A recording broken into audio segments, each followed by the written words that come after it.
자, 두 번째 시간 시작합니다. 자, 오늘 그 성경에 보면은, 요셉이 이제 옥에 갇혀 있는데 두 간원장이 이제 옥에 들어오죠. 그랬을 때, 그 친위대장, 보디발이 그 두 사람의 그 일을, 누구에게 맡겼어요? 옥중의 일을? 두 사람을 요셉이 받들도록 그렇게 일을 시켰죠. 그러니까 요셉이 옥중에서 일을 관리한다는 이런 말은 옥에 갇힌 것이 이제 죽음으로도 상징이 되었지만은 옥에서 일을 하신다는 것은 이 땅에 이 세상에 하나님 대신 예수님이 오셔서 육신으로 세상에 오셔서 하신 인자 예수님의 그 사역을 표현하는 그런 표현이다라고 이제 이해를 하시면 돼요. 자, 그 다음에 이제 4번 문제 가면은 바로 왕이 두 간원장의 머리를 든다는 것은 무슨 뜻이며 결과는 어떻게 이루어지나요? 이게 보면 특이한 그 표현이죠. 그 머리를 든다고 그랬어요. 그죠? 머리를 들고 그렇게 나왔는데, 머리를 든다는 말이 무슨 뜻일까? 부활을 상징하는 거죠. 네. 이 누가복음을 한번 찾아봅니다. 누가복음 21장 28절. 누가복음 21장 28절.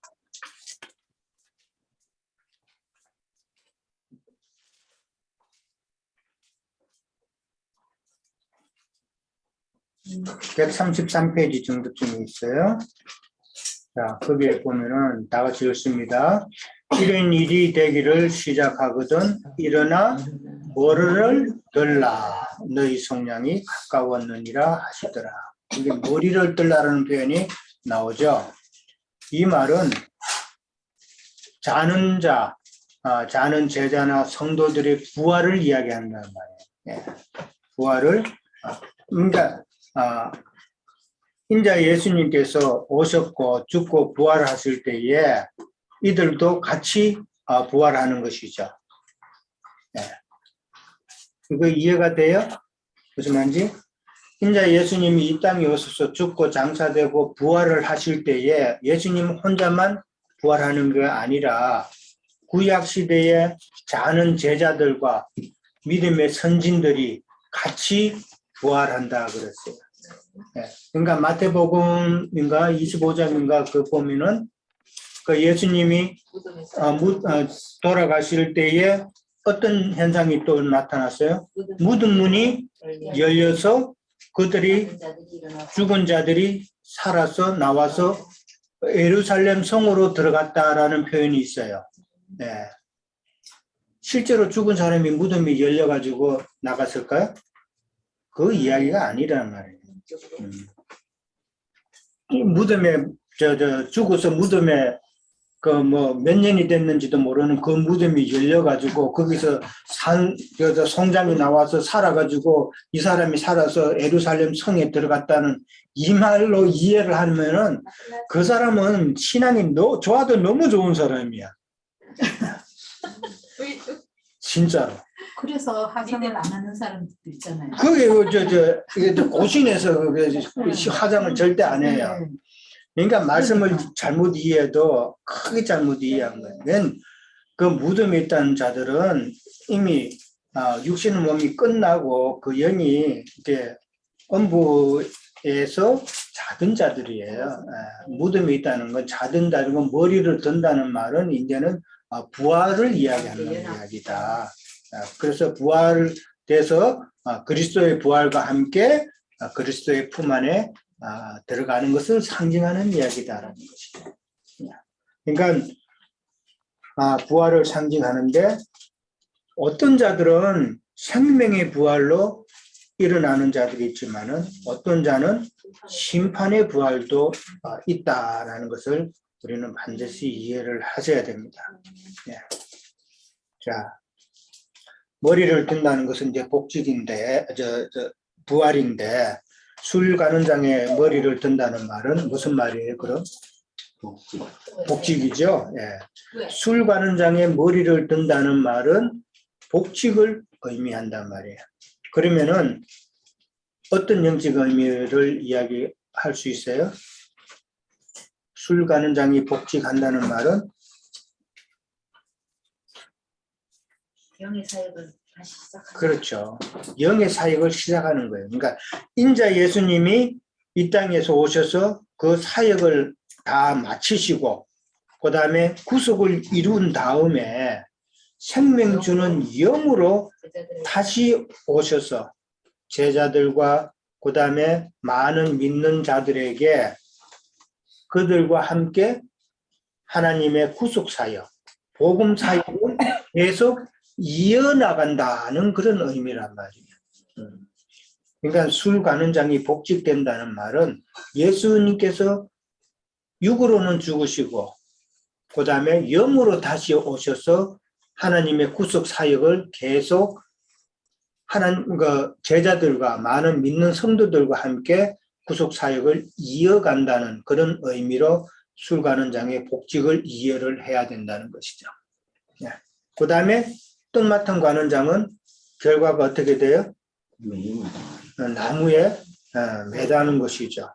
나무에 매다는 것인데 나무에 매단다는 것은 우리가 잘 알고 있죠. 갈라디아서 3장 13절 한번 또 볼까요? 갈라디아서 3장 13절.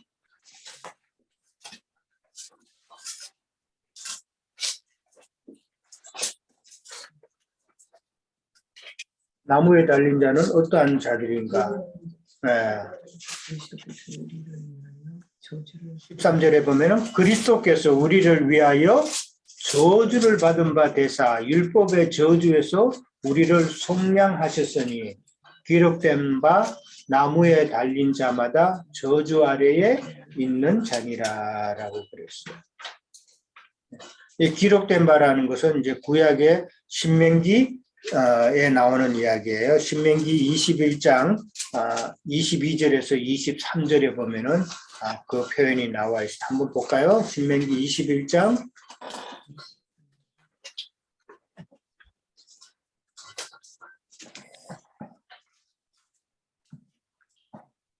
21장 22절에서 23절 보면 그 시체를 나무 밤새도 자, 다 같이 읽어볼까요? 22절, 그러니까 295페이지. 295페이지. 나무에 달리긴 하네. 성경을 빨리빨리 찾는 연습하셔야 돼요. 네. 자, 다 같이 읽습니다. 사람이 만일 죄를 범함으로 네가 그를 죽여 나무 위에 달거든 그 시체를 나무 위에 밤새도록 두지 말고 그날에 장사하여 네 하나님 여호와께서 네게 기업으로 주시는 땅을 더럽히지 말라. 나무에 달린 자는 하나님께 저주를 받았습니다. 그랬어요. 이게 보면은 나무에 달린 자는 저주받은 자란 말이에요. 이 말은 무슨 말이에요?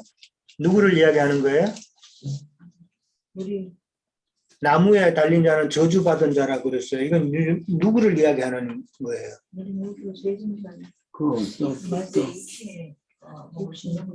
뜻과는 이야기죠. 나무에 달린 자는 누구를 이야기하는 거예요? 예수 그리스도를.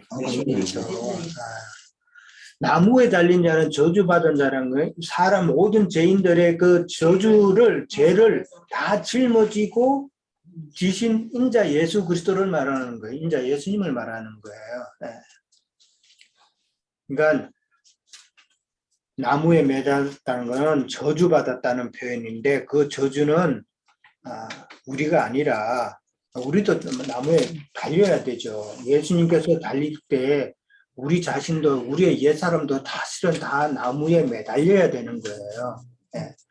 매달려서 죽지 않고 옛사람이 뻣뻣하게 살아있으면 안 되는 거죠. 그러니까 예수님이 못 박혀 죽을 때 우리도 함께 못 박힌다는 이야기는 나의 옛사람이 같이 못 박혀야 된다는 이 이야기란 말이에요. 네. 교회 같은데 교회 예배당에서 십자가 다 내려야 돼. 십자가는 계속 달려 있는 거예요. 우리 그러니까 죄가 그대로 있다는 거죠. 거기서 십자가에서 살아나셨다는 또 부활을 해야 되는 네. 거니까. 십자가를 가리킵니다. 네. 그러니까 십자가 앞에서 예수님은 십자가를 이렇게 자, 모든 죄를 짊어지신 인자 예수님을 상징하는 말이다. 그래서 아까 그 떡 맡은 관원장을 이야기할 때 뭐라고 이야기했어요? 모든 죄의 저주를 짊어진 인자 예수님을 상징한다라고도 이야기했었죠, 그죠? 예, 그렇게 이해를 하시면 됩니다. 네. 근데 술 관원장은 복직이 되고 살아났고 떡 관원장은 나무에 매달려서 죽었어요. 자, 이거는 옥에 같이 있었지만은 누구는 살고 누구는 죽는다는 이야기예요. 예, 그렇죠. 이 사실도 우리는 또 알아야 돼요. 옥이라는 것을 우리가 뭐라고 그랬어요? 지난번에 이 옥을 예수님으로 보면은 이제 무덤에 죽어서 이제 무덤에 있는 걸 말하고, 옥이라는 것은 이 세상이 옥이 되는 것이죠. 세상에 잡혀 있는 자는 옥에 갇힌 자예요. 그 다음에 자기의 그 생각과 아집과 고집에 잡혀 있는 자들도 이게 옥에 갇힌 자들로 표현을 해놨어요. 이런 거는 다 옛사람이란 말이에요. 그 옛사람에게서 나와야 되는 것이 그 옥에서 나오는 것이란 말이에요. 그 다음에 또 궁극적으로 이 옥이라는 것은 세상 종교 체제란 말이에요. 그러니까 지난번에 우리가 그 했잖아요. 베드로전서. 옥에 있는 영들에게 예수님께서 가서 복음을 전하셨다 그랬잖아요. 옥에 있는 영들이라는 것이, 그러니까 옥이라는 것이 세상 종교 체제 안에 있는 자들이, 그들이 바로 옥에 갇힌 자들이란 말이에요. 그러니까 세상 종교 체제 안에 있다고 하지만은 그들이 다 멸망받을 자는 아니라는 이야기예요. 그들 가운데서 구원받을 자는 들어있다는 것이죠. 근데 대부분은 나는 구원받았다 안심하는 가운데서 신앙생활을 제대로 못하면은, 그러나 결국에 가서는 떨어질 수도 있는 이야기단 말이에요. 신앙은 안심하면 안 되는 것이죠. 그걸 세상 교회에서는 믿음이 있다 없다라고 그렇게 생각한단 말이에요. 그렇게 이야기를 해요. 그러면 나는 믿음이 없는 건가 그렇게 하는데, 그렇게 표현을 하면 안 되는 것이죠. 하나님께서 주신 믿음이 나한테 있어야 되는 것이지, 사람의 감정에서 나오는 그 믿음을 가지고 자꾸 테스트하고 그걸 갖다가 자꾸 그 믿음이 강해야 된다 이렇게 하면은 내 감정이 그런 식으로 그냥 쏠리도록 만드는 그런 행위라는 거예요. 그러니까 그 믿음이 떨어지지 않기 위해서 부흥회도 자주 하고 막 후집회도 자주 하고 이런 행위를 하는데, 그런 행위로는 믿음을 키울 수는 없다. 도리어 썩는 일이다. 그럼 믿음의 근원은 말씀을, 하나님이 주시는 생명의 말씀이 나한테 자꾸 쌓이는 것이 내 믿음이 점점 커지는 것이다. 그렇게 이해를 하셔야 됩니다. 자, 그 다음에 요셉만이 두 관원장과 바로의 꿈을 해석할 수 있다는 것은 무엇을 말하고자 하는 것인가? 자, 꿈을 갖다가 요셉만이 지금 해몽할 수 있죠. 해석할 수 있죠. 그러니까 아까도 이야기했지만은 두 관원장의 꿈은 결국은 하나님의 마음에 감춰진 비밀이라고 그랬죠. 비밀이라는 거예요. 그 꿈은 하나님의 비밀이고, 하나님의 비밀은 결국은 이 말씀이란 말이에요. 말씀을 말하는 것이죠. 그리고 하나님의 아들 예수 그리스도와 계시를 받은 자만이 알 수 있다라는 의미죠. 이 꿈은 단순한 꿈이 아니라 하나님의 비밀이 숨겨져 있기 때문에, 그러니까 이거는 말씀을 갖다가 문자적으로 이해하는 세상 교계에 있는 자들은, 그 제도권 아래에 있는 자들은 결코 하나님의 꿈을 해석할 방법이 없다는 것이죠. 그러니까 방법도 없을 뿐만 아니라 듣지도 못했으니까 도저히 알 수가 없죠. 마태복음 11장 25절로 한번 찾아봅니다. 마태복음 11장.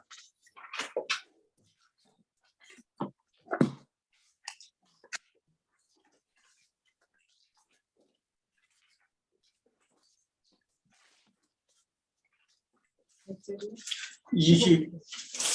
11장 25절. 음.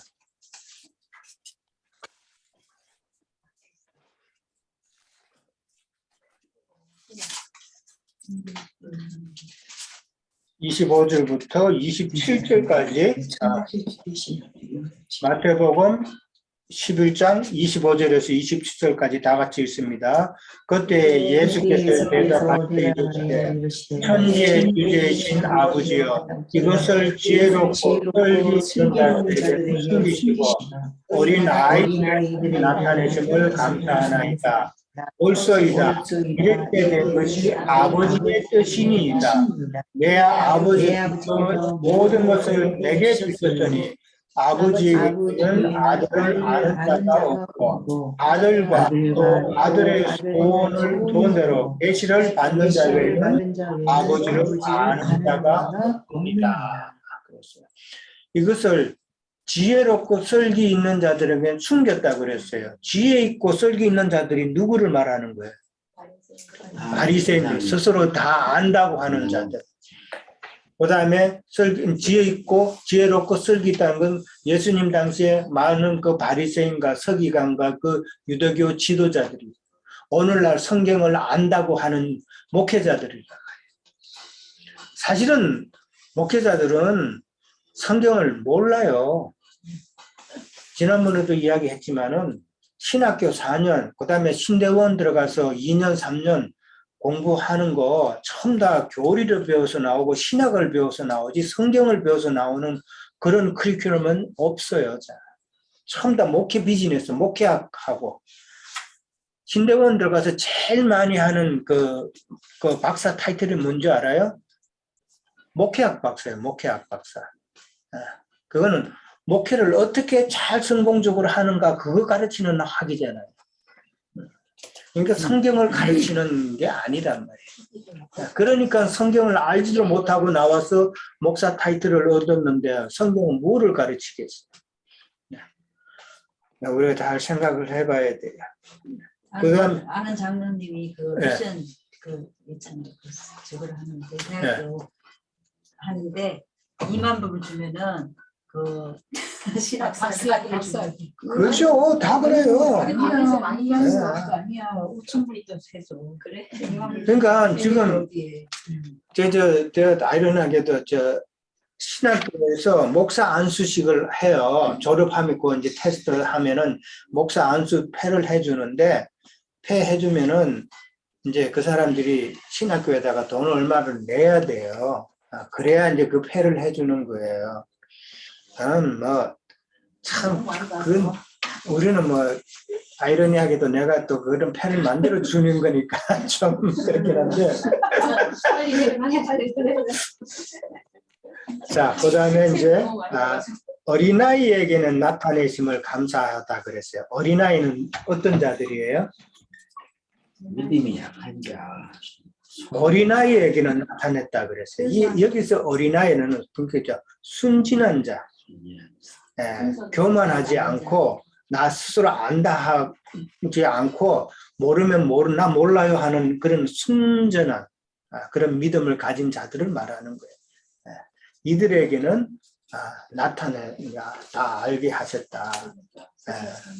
그러니까 스스로 낫다 하는 자, 그러니까 세리와 창기와 죄인들에게는 하나님께서는 그 비밀을 다 보여주셨다. 그러니까 영적으로 그런 가난한 자들이 돼야 되는 것이죠. 그런 자들에게는 하나님께서는 다 알려주셨고 그렇다는 거죠. 아들과 아들의 소원대로 계시를 받는 자 외에는 아버지를 아는 자가 없다라고 성경은 분명하게 이야기를 해주고 있어요. 자, 그 다음에 이제 꿈을 이렇게 해석하는 것을 계시록에서는 어떻게 표현이 되어 있어요?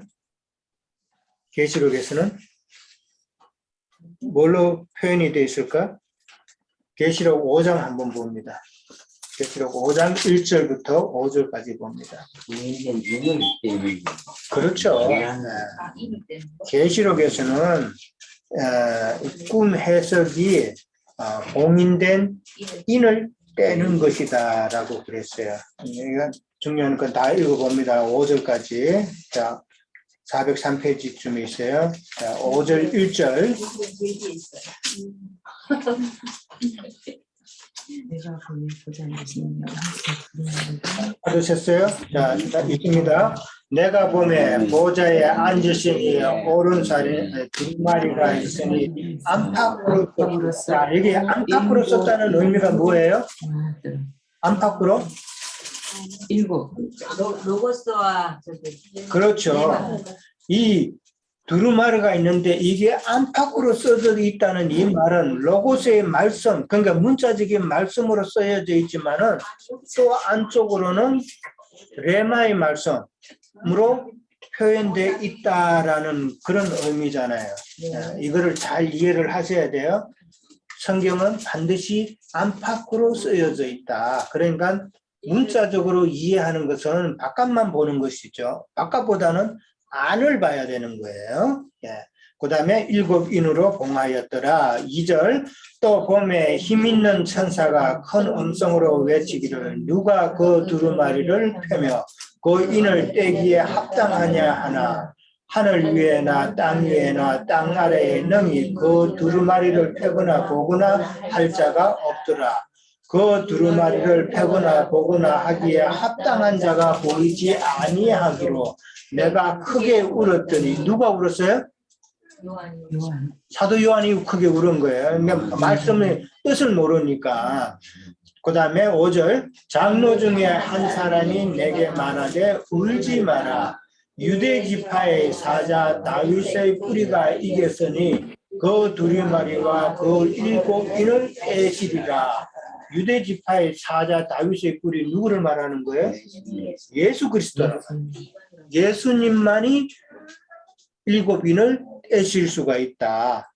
예수님만이 이 성경 말씀을 다 떼실 수가 있다. 예수님께서는 누구에게 떼줬어요? 베다니 마을에서 제자들에게 떼주셨단 말이에요. 하늘의 비밀을 다 풀어서 제자들에게 가르쳤다고 그랬잖아요. 그렇죠? 그리고 또 영으로 오셔서 누구에게?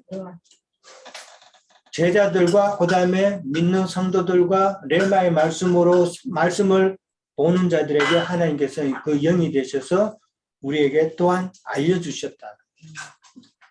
그러니까 성경을 어떻게 봐야 되고 어떻게 우리가 이해해야 되는 걸 우리는 다 이렇게 성경에서 다 이야기를 해놓고 있잖아요. 그러니까 성경을 모르기 때문에 뭐 오늘 아까 뭐 천년왕국도 이야기했지만은 저 천년왕국이 있네 없네 이런 이야기하고 마지막 전천년설 후천년설 뭐 이런 이야기하고 하는데 성경의 요셉을 통해서도 우리가 아까 저 전체적인 흐름을 파악하면서 이야기했지만은 결국은 아까 그 두 꿈도 이야기했지만은 교회 시대와 천년왕국 시대의 꿈을 하나님께서는 다 비밀리에 이렇게 암시를 해놓고 있다는 것을 깨달으면은 무천년설이니 뭐 이런 말을 할 필요도 없는 거예요. 그러자들은 하나님의 뜻을 모르니까 자기의 신학대로 공부한 대로 그렇게 자꾸 쓸데없는 학설을 만들어내는 거예요. 그 학설을 가지고 신학하고 그 목사 되면은 그 사람들은 다 그것도 가르치는 거예요. 그것이 결국은 하나님의 비밀을 거역하는, 거슬리는 악한 일을 행하는 자들이 될 수밖에 없는 거예요. 그런 것을 참 우리는 잘 깨달아야 돼요. 자, 그 다음에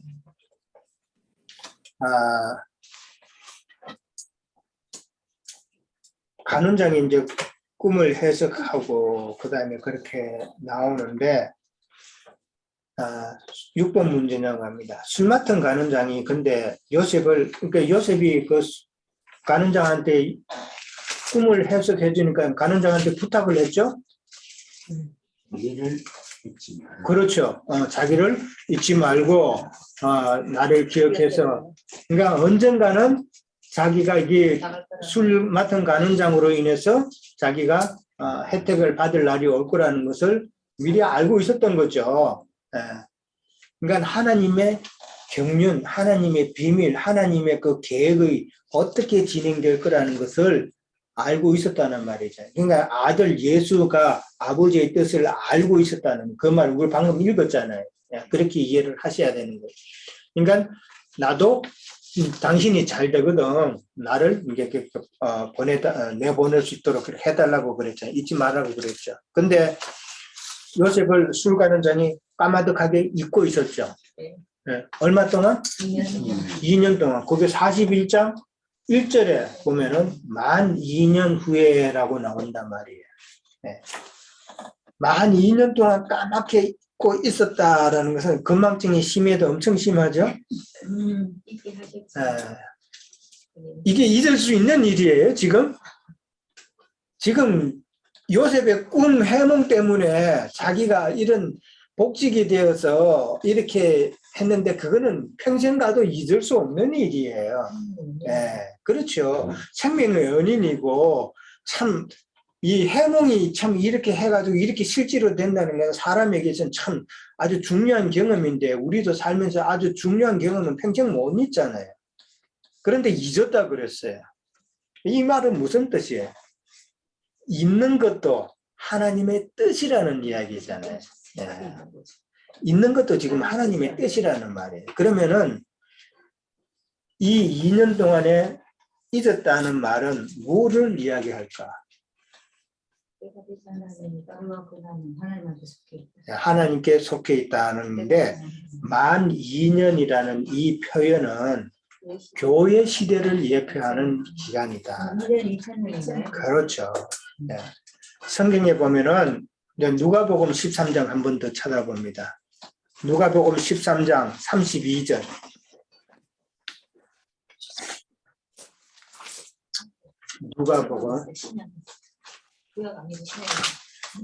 누가복음 13장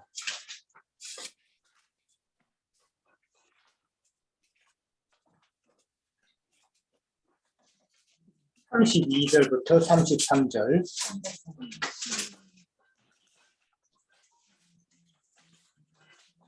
118페이지쯤에 있어요. 자, 누가복음 13장 32절에서 33절 다 같이 읽도록 합니다. 이르시되 너희는 가서 저 여우에게 이르되 오늘과 내일은 내가 귀신을 쫓아내며 병을 고치다가 한 후에는 완전하여 지리라. 오늘과 내일과 모레는 내가 갈 길을 가야 하니 선지자가 예루살렘 밖에서 듣는 법이 없느니라. 자, 여기서 저 여우에게 이르되, 여우는 누구예요? 헤롯 왕이에요. 헤롯 왕. 헤롯 왕을 갖다가 여우로 표현을 한 거예요. 여호에게 이르되 오늘과 내일은 내가 귀신을 쫓아낸다 그랬어요. 이거 오늘과 내일 귀신을 쫓아낸다는 말이 무슨 말이에요? 병을 고치고 귀신 쫓아내는 거. 그렇죠. 예수님의 복음 사역을 말하는 거예요. 무슨 귀신 들린 자? 세상 귀신 들린 걸로 이야기하지만 종교 귀신. 오늘날에 귀신 들린 자 많죠? 어디에요? 종교 체제 안에 있으면 그거 다 귀신 들린 자들이란 말이에요. 옥의 영들이라 그랬잖아요. 그 악한 자의 영들이 그 옥이 그 종교 체제라 그랬잖아요. 그 이야기란 말이에요. 자, 근데 오늘과 내일과 모레는 내가 갈 길을 가야 된다 그랬어요. 그러니까 오늘과 내일과 모레는 뭐예요? 이제 그거지만은 여기서는 말씀 전파 기간이란 말이에요. 그러니까 이틀은 오늘과 내일은 내가 귀신을 쫓아내고 병을 고치고 그러다가 3일에는 완전해진다 그랬죠. 오늘과 내일은 교회 시대, 이방인의 때를 말하는 거예요. 이방인의 때에 하나님께서 영으로 오셔서 복음 사역을 감당하시는 때란 말이에요. 그러고 나서 3일 때는 완전해진다 그랬죠. 그 3일은 바로 천년 왕국 시대. 아들의 나라가 완전하여지는 때란 말이에요. 이해되셨어요? 네. 주하고 그리스도 나라. 이런 이상이 확실해야 세상 교계에서 말하는 마지막 때에 대한 영틀이 신학이라 그다음에 이만이나 다른 그 이단들이 마지막 때에 대해서 하는 그런 엉터리 소리를 우리는 정확하게 분별할 수가 있는 거예요. 네. 그러니까 성경에서 마지막 때에 대한 비전이 이상이 어떤 것이라는 것을 정확하게 알아야 되는 것이죠. 오늘과 내일은 복음, 교회 시대, 이방인의 때에 복음 전하는 것이다라는 것을 이해를 하시면 되고, 3일에 완전해진다는 것은 천년왕국 시대에 아들의 나라가 완성되는 것을 이야기한다. 그렇게 이해를 하시면 됩니다. 자, 그러니까 누가복음에서는 하루 이틀로 그렇게 표현됐죠. 그 하루가 1년이 되는 것이고 1년이 또 1000년이 되는 것이다. 이 이치를 성경에서는 하루가 1000년 같다라는 표현이 있죠. 성경에. 그렇죠? 그러니까 만 2년이라는 것은 1000년을 하면은 2000년의 교회 시대, 이방인의 시대로 그렇게 설명할 수 있다. 그러니까 지금 뭐 2020년인데 거의 뭐 교회 시대가 끝나간다는 거 우리가 짐작은 할 수 있죠. 예, 마지막 때가 되니까 꼭 2000 몇십 년대 막 끝난다 이런 식으로 내세우는 막 계산해 보니까 어떻게 나온다 이런 사람들이 많은데, 그런 사람은 말 믿고 그게 따라갈 것도 없어요. 마지막 때가 되면은 신앙생활 잘 하다가 그냥 죽으면 진짜 죽는 거고, 순교가 하나님께는 큰 목적이잖아요. 사실은 우리가 순교당해서 하나님의 영광 가운데 가는 것이 우리의 참 원인데, 그런 것을 달갑게 받을 수 있는 자가 돼야 되는 것이고, 그거 겁내면 안 돼요. 사실은 육적으로 생각할 때는 겁이 나죠. 근데 하나님께서는 피할 길을 주신다고 이야기를 해 주셨으니까. 예. 그러니까 진짜 우리 때 언제가 될지는 모르고 우리 후손 때는 되지 않을까 싶은 그런 생각도 들긴 하는데, 그걸 갖다가 꼭 언제라고 그렇게 딱 말하는 거는 좀 그래요. 네. 자, 그 다음에 이제 그러니까 잊어버린다는 그 말은 교회 시대의 충만의 수가 그 다 차는 기간을 설명하는 단어다라는 것이죠. 예. 그렇게 이해를 하면 됩니다. 그러니까 요셉은 지금 술관원장의 꿈 해석으로 옥에서 풀려났죠. 그렇죠? 옥에서 풀려났고, 그 다음에 바로왕의 꿈을 또 해석해 줌으로써 뭐가 돼요? 애굽의 총리가 된단 말이에요. 예. 이 말은 우리를 잘 생각해 봐야 돼요. 꿈 해석을 한다는 것은 하나님의 말씀을 잘 깨닫는다는 뜻이잖아요. 그렇죠? 우리가 하나님의 말씀을 보면서 이 하나님의 말씀을 이런 뜻이구나, 하나님의 뜻이 이런 거였구나 하면서 우리가 잘 해석하고 잘 깨닫는 것이 바로 꿈 해석이 잘 하는 거란 말이에요. 그러니까 요셉이 꿈 해석을 잘함으로 옥에서 풀려나고 애굽의 총리가 되었듯이, 우리도 하나님의 말씀을 갖다가 잘 깨달음으로 세상 교계의 그 옥에서 완전히 해방되고, 세상에서 또 완전히 해방되고, 그 우리의 생각, 아집 이런 것에서 완전히 해방되어서, 그 다음에 우리는 다 이기는 자가 되어서 시온산에 이르는 자들이 되어야 한다는 결론이 나오는 거예요. 이해되죠? 그리고 계시록에서는 어린 양의 신부가 다 되는 그런 자리에 임해야 되죠. 어린 양의 신부가 되면은 요셉이 지금 애굽의 총리가 돼서 영광의 자리에 올랐다는 그 의미잖아요. 우리도 어린 양의 신부가 되는 것이 얼마나 큰 영광이냐 하는 것이죠. 그러니까 세상의 모든 것 옥에서 해방되고 우리가 영광을 취하려면은 하나님의 말씀을 잘 해석하는 자가 되어야 된다는 그런 결론이 나오죠. 네. 그걸 잘 이해를 하시는 것이 오늘 40장에서 이야기하는 것이고, 그 다음에 이제 떡 가는 장과 술 가는 장이 그 결말이 이렇게 떡 가는 장은 죽는 것과 그 다음에 술 가는 장은 복직된다는 말은 떡 가는 장이 죽는 것은 경륜적으로 구약 시대의 종교를 의미하는 거예요. 예, 구약 시대의 종교를 이야기하는 것이고 그 다음에 술 가는 장이 복직된다는 말은 신약 시대의 시작을 이야기한단 말이에요. 네. 이게 언제 이루어져요? 그 복직하고 죽는 게 바로왕의 생일 때. 예. 생일이라는 것은 새로 태어난 날이잖아요. 그게 3일로 지금 표현되죠. 그러니까 3일로 표현되는데 그 3일은 바로 새 시대를 상징한다는 것이죠. 예. 이것은 이제 술 가는 장이 새 생명을 얻은 날이고 그 다음에 그 말은 영의 새 시대를 상징하는 말이고 절기로 말하자면 유월절에 해당되는 날이라. 유월절에 세상에서 포로되었던 자들이 다 해방돼서 새 생명을 얻은 날이잖아요. 그렇죠? 예, 그런 날로 표현이 된다라는 것이죠. 자, 오늘 여기까지 하도록 합니다. 네.